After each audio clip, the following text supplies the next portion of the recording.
वो दिन मुझे आज भी याद है जब आज से 20 साल पहले इसकी शुरुआत हुई थी। अचानक एक ऐसा एलियन स्पेसशिप जो किसी बड़े शहर जितना विशाल था, साउथ अफ्रीका के शहर जोहान्सबर्ग के ऊपर आकर रुक गया। इस घटना ने पूरी दुनिया में दहशत फैला दी। 3 महीने तक हम शहर के लोग डर के साए में जीते रहे, लेकिन हैरानी की बात यह थी कि उस शिप से ना तो कोई एलियन बाहर निकला और ना ही उसमें कोई हलचल दिखी। आखिरकार सरकार ने कदम उठाया और एक टीम भेजी जो शिप के एक हिस्से को काटकर अंदर पहुंची, लेकिन अंदर जो नजारा उन्होंने देखा उसने पूरी दुनिया को हिला दिया। अंदर एक विशाल कमरे में करीब 10 लाख से भी ज्यादा एलियंस मौजूद थे। वे इंसानी आकार के झिंगों यानी प्रॉन्स की तरह दिखते थे, लेकिन भूख और प्यास से वे बहुत कमजोर और बीमार हो चुके थे। उनकी हालत देखकर हम इंसानों को उन पर दया आ गई और सरकार ने उनकी मदद करने का फैसला किया। शिप के नीचे ही एक बड़ा कैंप बनाया गया। हेलीकॉप्टर के जरिए उन एलियंस को वहां लाकर खाना और पानी दिया जाने लगा, मगर सरकार ने यह नहीं सोचा था कि आगे उनका क्या किया जाएगा। नतीजा यह हुआ कि वे एलियंस वहीं बस गए और धीरे धीरे उन्होंने झुग्गी झोपड़ियां बना ली।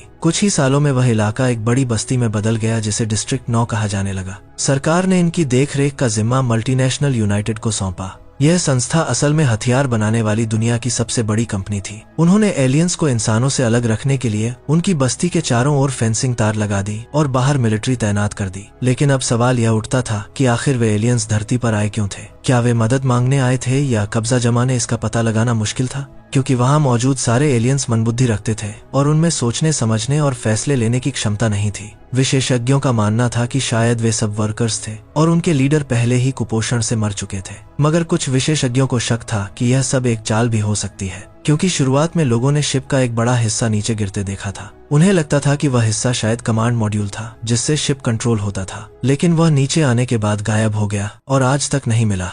इसी दौरान एमएनयू ने एलियंस के पास से कई हथियार बरामद किए। हथियार रखना उनके लिए गैरकानूनी था और हथियारों के साथ पकड़े जाने पर उन्हें गिरफ्तार कर लिया जाता था। एलियंस कितना भी खा ले हमेशा भूखे रहते थे। वे खाने की तलाश में शहरों तक घुस जाते थे और इंसानों का कचरा, यहाँ तक कि गाड़ियों के टायर तक खा जाते थे। वे गाड़ियों में आग लगा देते और कभी ट्रेनों को पटरी से उतार देते। हालात तब और बिगड़े जब वे इंसानों के पैसे और मोबाइल फोन जैसी चीजें चुराने लगे। शायद उनके लिए यह सब खेल था, लेकिन हम इंसानों के लिए सिरदर्द बन गया। करीब 20 साल तक लोग इन्हें सहते रहे। आखिरकार लोगों ने सरकार से मांग की कि एलियंस को शहर से दूर भेजा जाए। तब एमएनयू ने एक योजना बनाई और शहर से 200 किलोमीटर दूर एक सुनसान जगह पर नया कैंप बनाया। 18 लाख एलियंस को उनके घरों से निकालकर नई जगह भेजना आसान नहीं था। इस मिशन का कमांड एमएनयू के चीफ ने मुझे यानी अपने दामाद विकस को दिया। मैं एमएनयू में एलियन अफेयर्स संभालता था और इंसानों की ओर से एलियंस से बातचीत करता था। मैंने उनकी भाषा भी सीख ली थी और यह मिशन मेरे करियर की बड़ी उपलब्धि साबित होने वाला था। इसलिए मैं हथियारों से लेस एमएनयू की सिक्योरिटी फोर्स के साथ डिस्ट्रिक्ट 9 में घुसा। मेरा काम था एलियंस को शिफ्ट किए जाने से 24 घंटे पहले उन्हें एक्शन नोटिस देना और उनके दस्तखत लेना। इसी दौरान एक कैमरामैन इस मिशन की डॉक्यूमेंट्री बना रहा था, लेकिन बस्ती के अंदर हालात खराब थे और भूखे एलियंस बेहद हिंसक थे। वे जानवरों को देखते ही मार डालते और उनकी हड्डियां तोड़ देते। जब मैं सिक्योरिटी के साथ गाड़ी से बाहर निकला तो उन्हें देखते ही एलियंस भागकर अपनी झोपड़ियों में छिप गए। इसी बीच एक एलियन ने सिक्योरिटी की गाड़ी का टायर चबाना शुरू कर दिया। जब एक सिपाही उसे रोकने गया तो एलियन ने इतनी जोरदार लात मारी कि उसका हाथ अलग हो गया। इसके बावजूद मैं शांत रहा, क्योंकि मैं जानता था कि एलियंस लालच में जल्दी मान जाते हैं। उन्हें कैट फूड बहुत पसंद था और मैं इसी लालच से उनसे नोटिस पर पंजे का ठप्पा ले रहा था। लेकिन मुझे सिर्फ एलियंस ही नहीं बल्कि अपराधियों से भी सावधान रहना था, क्योंकि सरकार वहां ज्यादा दखल नहीं देती थी। इसलिए डिस्ट्रिक्ट 9 अपराधियों का अड्डा बन चुका था। वहां ओबे सांझो नाम का नाइजीरियन गैंगस्टर राज करता था। ओबे और उसकी गैंग एलियंस को कैट फूड और मीट, शराब और यहाँ तक कि औरतों तक का लालच देते थे। एलियंस कैट फूड के इतने दीवाने थे कि उसके बदले वे अपने हथियार तक दे देते। यहाँ तक कि उन्होंने एक 100 पैकेट कैट फूड के बदले एक एडवांस रोबोट तक सौंप दिया था। उनके हथियार बेहद खतरनाक थे, जो एक शॉट में इंसान को टमाटर की तरह फाड़ देते। मगर वे हथियार सिर्फ एलियंस ही चला सकते थे, क्योंकि वे उनके डीएनए से एक्टिवेट होते थे। ओबे को यकीन था कि अगर वह एलियंस का मांस खाएगा तो उनकी शक्ति उसके शरीर में आ जाएगी। इसीलिए वह रोज उनका कच्चा मांस खाता था। अपाहिज होने के बावजूद ओबे का खौफ इतना था कि मैं भी वहां से नजरें चुराकर निकल गया। आगे बढ़ते हुए मैंने एक एलियन की झोपड़ी खोली तो देखा वहां कई अंडे रखे थे। जानवरों का मांस पाइप से जुड़ा था और उन अंडों को पोषण दे रहा था। लेकिन एलियंस के लिए बच्चे पैदा करना गैर कानूनी था। इसलिए मैंने तुरंत पॉपुलेशन कंट्रोल टीम को बुलाया और उन अंडों को जला दिया। आग लगने पर वे अंडे पॉपकॉर्न की तरह फूटने लगे। इसी दौरान डिस्ट्रिक्ट 9 में कहीं और एक घटना घट रही थी। क्रिस्टोफर नाम का एक एलियन अपने बेटे और एक साथी के साथ कचरे के ढेर में कुछ तलाश रहा था। MNU ने हर एलियन को पहचानने के लिए उसके सिर पर एक नाम का टैग लगा दिया था। क्रिस्टोफर को भी उसी टैग से पहचाना जा सकता था। इसी दौरान उसके बेटे को एक कंटेनर जैसी चीज मिली और वह कंटेनर लेकर क्रिस्टोफर अपनी झोपड़ी में आ गया। झोपड़ी के अंदर उसने एक छोटी लैब बना रखी थी। उसने कंटेनर खोला जिसमें कोई केमिकल भरा हुआ था। उस केमिकल को फिल्ट्रेशन प्रोसेस से गुजार कर उसने एक काला फ्लूइड तैयार किया और उसे एक खास डिवाइस में स्टोर कर दिया। क्रिस्टोफर और उसका साथी आपस में बातें कर रहे थे कि यह ब्लैक फ्लूइड उनके लिए बेहद कीमती है। वे लोग बीते 20 सालों से मेहनत कर रहे थे और अब जाकर इसमें सफल हुए थे। इस ब्लैक फ्लूइड की मदद से वे किसी बड़े मकसद को पूरा करना चाहते थे। तभी अचानक मैं और मेरी टीम वहां पहुंच गई। हमें देखकर क्रिस्टोफर घबरा गया और उसने फ्लूइड वाला डिवाइस झोपड़ी में छुपा दिया। उसने अपने साथी को दरवाजा खोलने भेजा। उसका साथी बाहर खड़े मुझे और मेरी टीम को वहां से भगाने की कोशिश करने लगा। इस पर मुझे शक हुआ और मैंने बंदूक तान कर उसे बाहर निकाला और खुद झोपड़ी में घुस गया। झोपड़ी के पीछे छुपा क्रिस्टोफर उन सब पर नजर रख रहा था। उधर मैं अंदर बने लैब को देखकर हैरान था और छानबीन के दौरान मुझे वही डिवाइस मिला। मैं समझने की कोशिश कर ही रहा था कि यह चीज क्या है। तभी गलती से उसका एक बटन दब गया और फ्लूइड मेरे चेहरे पर छिटक गया। एक पल को तो मेरा दम घुटने लगा और मैं जोर जोर से खांसने लगा। मैंने तुरंत अपना चेहरा साफ किया तो थोड़ी राहत मिली। मैंने डिवाइस जब्त कर लिया और लैब भिजवा दिया। इसके बाद मुझे क्रिस्टोफर की झोपड़ी में बहुत सारे हथियार भी मिले। बाहर आकर मैंने एलियन से पूछा कि वे इतने हथियारों का क्या करने वाले थे। घबराहट में उस एलियन ने मेरी टीम पर हमला कर दिया। मैंने रोकने की कोशिश की तो उसने मेरे हाथ पर वार किया और मुझे उठाकर दूर फेंक दिया। तभी ऊपर से गश्त लगा रहे हेलीकॉप्टर ने उस एलियन को मार गिराया। इस हमले में मेरा हाथ बुरी तरह जख्मी हो गया, लेकिन मैंने मरहम पट्टी करवाई और वापस काम पर लग गया। इसी बीच क्रिस्टोफर अपने साथी को खोकर दूसरी झोपड़ी में आ गया। वहां उसका बेटा एक होलोग्राफिक डिवाइस से खेल रहा था। क्रिस्टोफर ने बेटे को बाहर निगरानी में लगा दिया और खुद अंदर चला गया। थोड़ी देर बाद मैं और मेरी टीम भी वहां पहुंची। मैंने क्रिस्टोफर को बाहर निकाला और झोपड़ी के अंदर झांका तो देखा अंदर बहुत सारे कंप्यूटर थे।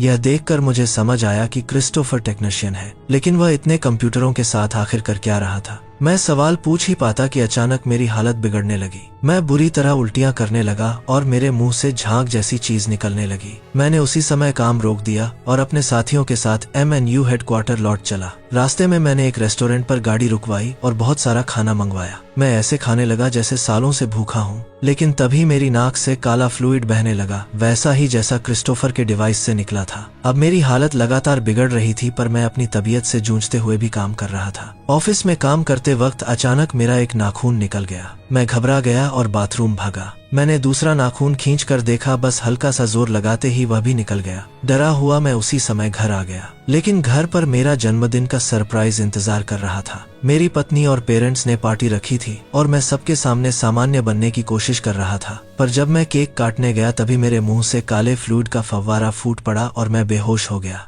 कुछ देर बाद जब होश आया तो मैं अस्पताल में था। एक डॉक्टर मेरे घायल हाथ की पट्टी काट रहा था। जैसे ही पट्टी पूरी निकली, वहाँ इंसानी हाथ की जगह एलियन का पंजा निकला हुआ था। यह देखकर मैं डर के मारे कांप उठा। डॉक्टर भी घबरा गया और तुरंत बाहर भागा। MNU के सोल्जर्स अंदर आए और मुझे पकड़कर जबरदस्ती एक सीक्रेट रिसर्च लैब में ले गए। यहाँ साइंटिस्ट एलियंस का चीरफाड़ कर रहे थे। असल में वे कोई ऐसा तरीका ढूंढना चाहते थे जिससे इंसान भी एलियंस के हथियार चला सके, क्योंकि हथियार केवल एलियंस DNA से एक्टिवेट होते थे। इसलिए वे उनके DNA पर रिसर्च कर रहे थे। साइंटिस्ट ने मेरी जांच शुरू की और वे मेरे साथ ऐसे पेश आ रहे थे जैसे मैं कोई जानवर हूँ। उन्होंने बेरहमी से एक मोटी सुई मेरे एलियन वाले हाथ में घोंप दी। मैं दर्द से तड़प उठा, जिससे साफ था कि एलियन का पंजा अब मेरे शरीर का हिस्सा बन चुका है। ये सब MNU के चीफ, जो मेरे ससुर भी थे, उनके आदेश पर हो रहा था। कई घंटों तक मुझ पर ऐसे ही प्रयोग किए गए। जांच में पता चला कि मेरा DNA धीरे धीरे एलियन DNA में बदल रहा है। वे मुझे एक बड़े से हॉल में ले आए जहां मुझ पर एलियंस के हथियार टेस्ट किए जाने वाले थे। मैं बार बार मना कर रहा था, लेकिन मेरी एक भी नहीं सुनी गई। जबरदस्ती मेरे हाथ में एलियन की बंदूक थमा दी गई। जैसे ही बंदूक मेरे हाथ में आई, वह तुरंत एक्टिवेट हो गई। यह देख वहां मौजूद साइंटिस्ट की खुशी का ठिकाना नहीं रहा। वे अब मुझसे जबरदस्ती एलियंस के बाकी हथियार भी टेस्ट करवाने लगे। शुरुआत में उन्होंने जानवरों पर निशाना साधने को कहा, लेकिन कुछ ही देर बाद एक लाचार एलियन को सामने खड़ा कर दिया। उस बेचारे को देखकर मेरा दिल पसीज गया। मैंने साइंटिस्ट से हाथ जोड़कर कहा कि मैं उनकी सारी बातें मान लूंगा, बस उस एलियन को छोड़ दे। लेकिन मेरी दया की गुहार को किसी ने नहीं सुना। तभी साइंटिस्ट ने मेरे हाथ में बिजली का झटका दिया। दर्द से तड़पते हुए मेरे हाथ ने ट्रिगर दबा दिया और एक ही पल में उस एलियन के टुकड़े टुकड़े हो गए। मेरी आंखों से आंसू निकल पड़े। मैं खुद को बेहद लाचार और असहाय महसूस कर रहा था। वहीं दूसरी ओर MNU के साइंटिस्ट को मेरे रूप में एक खजाना मिल गया था। मेरी बॉडी में इंसानी और एलियन DNA मिलाजुला था। यही DNA इंसानों के लिए एलियन हथियारों को अनलॉक कर सकता था। मगर दिक्कत यह थी कि मेरा शरीर तेजी से एलियन में बदलता जा रहा था, और जब मैं पूरी तरह एलियन बन जाऊंगा तब मेरा DNA उनके किसी काम का नहीं रहेगा। यही वजह थी कि उन्होंने तुरंत फैसला किया कि मुझे मारकर मेरे अंग काटकर सुरक्षित कर लिए जाए। इस फैसले पर मेरा ससुर यानी MNU का चीफ भी राजी हो गया। उसे पैसों और इस टेक्नोलॉजी को बेचने का लालच था। मैं अपने ससुर के पैरों में गिरकर जान की भीख मांगने लगा, लेकिन लालच में अंधे हो चुके मेरे ससुर ने मेरी मौत पर ही मोहर लगा दी। कुछ देर बाद मुझे स्ट्रेचर पर कसकर बांध दिया गया और ऑपरेशन थिएटर में ले जाया गया। वहां मुझे जिंदा ही चीरने की तैयारी की जा रही थी। मैं रहम की गुहार करता रहा, मगर किसी का दिल नहीं पसीजा। तभी मैंने पूरी ताकत लगाकर खुद को स्ट्रेचर से आजाद कर लिया। गुस्से में मैंने साइंटिस्ट सीज को मारपीट कर पस्त कर दिया। मैंने चीफ साइंटिस्ट को चाकू की नोक पर पकड़कर MNU के हेडक्वार्टर से भाग निकला, लेकिन जल्द ही MNU की पूरी सिक्योरिटी फोर्स मेरे पीछे लग गई। मैं छुप छुप कर जान बचाने की कोशिश कर रहा था। एलियन में तब्दील हो रहे शरीर की वजह से मुझे असहनीय भूख भी सताने लगी। एक रेस्टोरेंट में पहुंचकर मैंने पेट भर खाना मंगवाया, लेकिन तभी टीवी पर मैंने एक न्यूज देखी। मेरे ही ससुर ने अफवाह फैला दी थी कि मैंने एक फीमेल एलियन के साथ अवैध संबंध बनाए हैं। इसी कारण मैं एलियन में बदल रहा हूँ। उन्होंने तो यहाँ तक कह दिया था कि जो भी मुझे छुएगा वह भी एलियन बन जाएगा। साथ ही मेरी एक नकली फोटो भी दिखाई गई। यह देखकर रेस्टोरेंट के सारे लोग मुझसे डरकर भाग गए और रेस्टोरेंट की मालकिन ने तो मुझ पर गोलियां चला दी। जैसे तैसे मैं अपनी जान बचाकर भागा। अब मेरे लिए आम लोगों के बीच भी कोई जगह नहीं बची थी। मुझे छिपने के लिए केवल डिस्ट्रिक्ट 9 ही सुरक्षित लगा। मैंने एक आदमी का फोन चुराया और सुरक्षा तार फांदकर डिस्ट्रिक्ट 9 में घुस गया। भूख से बेहाल मैं अब एलियंस की तरह नाइजीरियन माफिया से कैट फूड खरीद कर खाने लगा, लेकिन खाते वक्त मेरे 2 दांत टूटकर गिर गए। यह देखकर मैं बेहद मायूस हो गया और मैंने अपनी पत्नी को फोन किया। मैंने बताया कि यह सब उसके पिता का किया धरा है और मैंने किसी एलियन से कोई संबंध नहीं बनाए। पत्नी को मेरी हालत पर दया तो आई, मगर उसने अपने पिता की बातों पर ही भरोसा किया और फोन काट दिया। हताश होकर मैंने कुल्हाड़ी से अपना एलियन वाला पंजा काटने की कोशिश की, लेकिन जैसे ही एक उंगली कटी मैं दर्द से तड़प कर उछल पड़ा। मैंने दोबारा यह गलती नहीं की। तभी मुझे पता चला कि MNU की सिक्योरिटी फोर्स हेलीकॉप्टर से मेरी तलाश में डिस्ट्रिक्ट 9 की तरफ आ रही है। मैं भागकर एक झोपड़ी में घुस गया। संयोग से वह झोपड़ी क्रिस्टोफर की ही थी। क्रिस्टोफर अपने ब्लैक फ्लूइड के खो जाने से परेशान बैठा था। मैं उससे छिपाने की गुहार करने लगा, लेकिन क्रिस्टोफर मानने को तैयार नहीं था। तभी क्रिस्टोफर ने मेरा एलियन हाथ देखा और समझ गया कि उसका ब्लैक फ्लूइड कहाँ गया है। उसी वक्त दर्द से बेहाल मैं बेहोश हो गया। जब मेरी आंखें खुली तो मैंने खुद को एक चैम्बर में पाया। क्रिस्टोफर सामने खड़ा था और गुस्से में पूछ रहा था कि उसका ब्लैक फ्लूइड वाला डिवाइस कहाँ है। उसने बताया कि मेरे एलियन में बदलने की वजह वही ब्लैक फ्लूइड है। यह सुनकर मैं चौंक गया और बोला कि वह डिवाइस तो मैंने MNU की लैब में भेज दी थी। यह सुनकर क्रिस्टोफर मायूस हो गया। तभी मैंने गौर किया कि जहां मैं मौजूद था वहां नीचे एक कमांड मॉड्यूल छिपा हुआ था। यहीं से शिप को कंट्रोल किया जाता था और क्रिस्टोफर का बेटा भी वहीं था। उसने बताया कि वह ब्लैक फ्लूइड उनकी शिप का फ्यूल था। उसी से शिप दोबारा चालू हो सकती थी। क्रिस्टोफर अपनी शिप को स्टार्ट करके अपने साथियों को लेकर अपने गृह लौटना चाहता था। उसकी योजना सुनकर मैं खुश हो गया। मैंने कहा कि अब भी सब ठीक हो सकता है और फ्यूल बनाकर वह यहाँ से निकल सकता है। लेकिन क्रिस्टोफर ने निराशा से कहा कि यह नामुमकिन है, क्योंकि इतनी मात्रा में फ्यूल इकट्ठा करने में उसे 20 साल लगे थे और अब इसे दोबारा इकट्ठा करना असंभव है। हाँ, अगर फ्यूल उसके पास होता तो वह मुझे इंसान भी बना सकता था। यह सुनते ही मेरी आंखों में उम्मीद चमक उठी। मैंने पूछा, क्या सचमुच तुम मुझे इंसान बना सकते हो? क्रिस्टोफर ने जवाब दिया कि उसकी मदरशिप में एक मशीन है जिससे यह संभव है, लेकिन बिना फ्यूल यह नामुमकिन है। अगर हमें वापस लौटना है और मुझे इंसान बनना है तो किसी भी हाल में MNU की लैब से वह फ्यूल हासिल करना होगा। मैं जानता था कि MNU वापस जाना मौत को न्योता देने जैसा है। मेरा शरीर भी अब इंसानी खोल से बाहर निकलकर एलियन में बदल रहा था, लेकिन इंसान बनने की चाहत ने मुझे हिम्मत दी। मैंने तय कर लिया कि मैं MNU से फ्यूल चुराऊंगा। इसके लिए मुझे हथियार चाहिए और हथियार मिल सकते थे सिर्फ ओबेसाजो के अड्डे से। मैं उसी वक्त ओबेसाजो के अड्डे में जा पहुंचा, लेकिन मुझे जरा भी अंदाजा नहीं था कि मैंने वहां आकर कितनी बड़ी गलती कर दी है, क्योंकि तब तक अखबारों के जरिए यह अफवाह ओबेसाजो तक भी पहुंच चुकी थी कि एलियन से संबंध बनाने के कारण मैं एलियन बन रहा हूं। ओबेसाजो की तांत्रिक ने कहा कि अगर मेरा एलियन वाला हाथ खा लिया जाए तो उसके अंदर एलियंस की शक्ति आ सकती है। यह सुनकर ओबेसाजो ने अपने आदमियों को मेरा हाथ काटने का आदेश दे दिया। मैं डर के मारे उनसे रहम की भीख मांगने लगा, लेकिन उन दरिंदों ने मुझे जख्मी कर दिया और खंजर लेकर मेरे ऊपर टूट पड़े। तभी मेरे हाथ एलियन की एक बंदूक लग गई। मैंने उसी से ओबेसाजो के आदमियों के चिथड़े उड़ा दिए और कुछ हथियार जमा करके वहां से भाग निकला।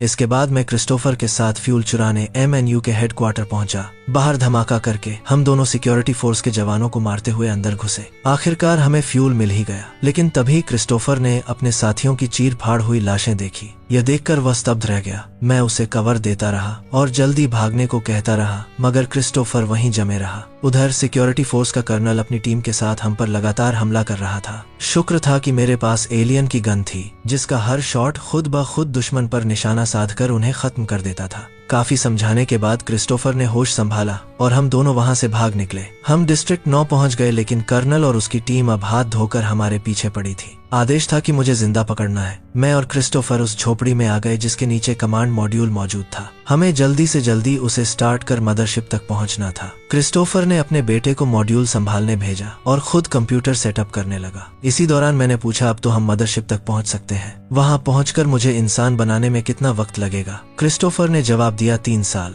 यह सुनकर मेरे पैरों तले जमीन खिसक गई और मैंने पूछा, इतना वक्त क्यों लगेगा? क्रिस्टोफर ने कहा, क्योंकि पहले मुझे अपने सारे साथियों को बचाना होगा, वरना तुम्हारे इंसान मेरे लोगों को मेडिकल एक्सपेरिमेंट्स के नाम पर मार डालेंगे। मुझे पहले अपने गृह जाकर मदद लानी होगी और वापस लौटने में 3 साल लगेंगे। मैं वादा करता हूँ लौटकर तुम्हें इंसान बना दूंगा। यह सुनकर मेरा खून खौल उठा। मैंने गुस्से में क्रिस्टोफर को बंदूक से मारकर बेहोश कर दिया और फ्यूल लेकर नीचे कमांड मॉड्यूल में चला गया। वहां मैंने क्रिस्टोफर के बेटे से झूठ कहा कि उसके पिता ठीक है। फिर मैंने फ्यूल को उसकी जगह फिट किया और कमांड मॉड्यूल स्टार्ट कर दिया। उधर कर्नल मुझे ढूंढता हुआ क्रिस्टोफर की झोपड़ी तक पहुंच गया। उसने क्रिस्टोफर को धमकाते हुए पूछा कि मैं कहाँ हूँ। इस पर क्रिस्टोफर ने नीचे कमांड मॉड्यूल की ओर इशारा किया। उसके बाद कर्नल उस मॉड्यूल को खोलने की कोशिश करने लगा, लेकिन वह खुल ही नहीं पाया। उसने क्रिस्टोफर को धमकाया और उसे खोलने को कहा, मगर क्रिस्टोफर किसी भी हाल में उसे खोलना नहीं चाहता था, क्योंकि अंदर उसका बेटा भी था। इसी बीच दूसरी ओर मैं कमांड मॉड्यूल की पायलट सीट पर बैठ गया, लेकिन मुझे यह पता नहीं था कि कमांड मॉड्यूल को चलाना कैसे है। मैंने फ्लूइड से भरे 2 कंटेनर में अपने दोनों हाथ डाल दिए। वही उस कमांड मॉड्यूल का कंट्रोलर था और उसकी मदद से मैंने उसे उड़ाना शुरू कर दिया। उधर कमांड मॉड्यूल को उड़ते देख क्रिस्टोफर और कर्नल वहां से भाग खड़े हुए।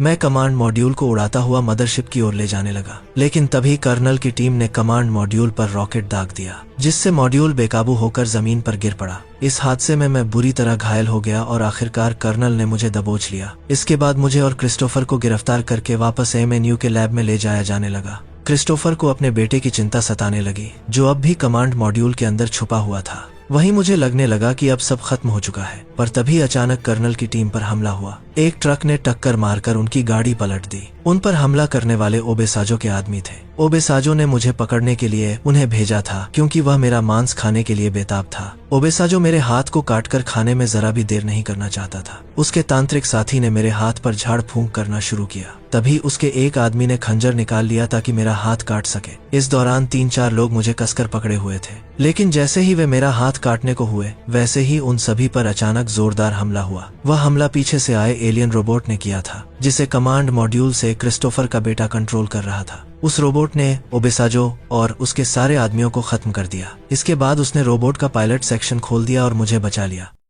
फिर क्रिस्टोफर के बेटे ने मदरशिप को एक्टिवेट किया और उसे कमांड मॉड्यूल के ठीक ऊपर ले जाने लगा। 20 सालों में पहली बार एलियन शिप हिली थी और उसे देख पूरा शहर हैरान था। इसी बीच उधर कर्नल ने मुझे झोपड़ी से बाहर निकालने के लिए अंदर आंसू गैस छोड़ी। अब मेरे पास और कोई रास्ता नहीं था। मैं रोबोट के अंदर चला गया, जिससे वह रोबोट मेरे दिमाग से जुड़ गया। अब मैं उसे अपने मुताबिक चला सकता था। मैं जान बचाकर भागने लगा, लेकिन मैंने देखा कि कर्नल के आदमी क्रिस्टोफर को जान से मारने वाले हैं। क्रिस्टोफर को मौत के मुंह में छोड़ना मुझे गवारा नहीं हुआ। मैं वापस लौटा और क्रिस्टोफर को छुड़ाकर उसे कमांड मॉड्यूल की ओर ले जाने लगा। इस दौरान कर्नल और उसके लोग लगातार मुझ पर फायरिंग कर रहे थे। इससे मेरा रोबोटिक सूट कमजोर पड़ता जा रहा था। फिर भी अपनी जान दांव पर लगाकर आखिरकार मैंने क्रिस्टोफर को कमांड मॉड्यूल तक पहुंचा दिया। क्रिस्टोफर ने मुझे भी अपने साथ आने के लिए कहा, लेकिन मैंने मना कर दिया क्योंकि मेरी सुरक्षा के बिना क्रिस्टोफर और उसका बेटा मदरशिप तक नहीं पहुंच पाते। क्रिस्टोफर ने भाई की तरह मुझे अलविदा कहा और वादा किया कि वह 3 साल बाद लौटेगा। वह मुझे फिर से इंसान बना देगा। इस वादे के साथ क्रिस्टोफर कमांड मॉड्यूल में सवार हो गया।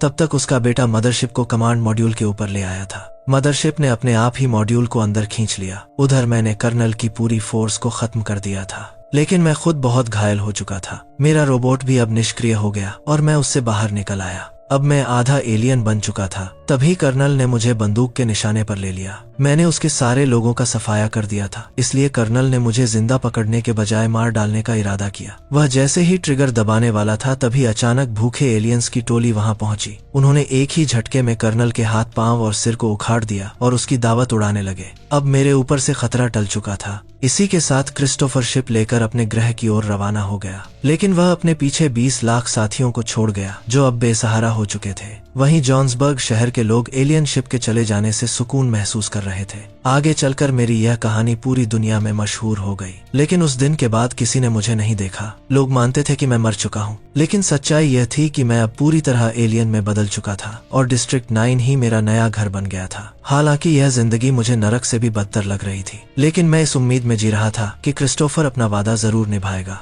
एक ना एक दिन वह धरती पर वापस लौटेगा और मुझे फिर से इंसानियत का तोहफा देगा। मैं उसी दिन का इंतजार करता रहा और यहीं पर यह फिल्म खत्म हो जाती है।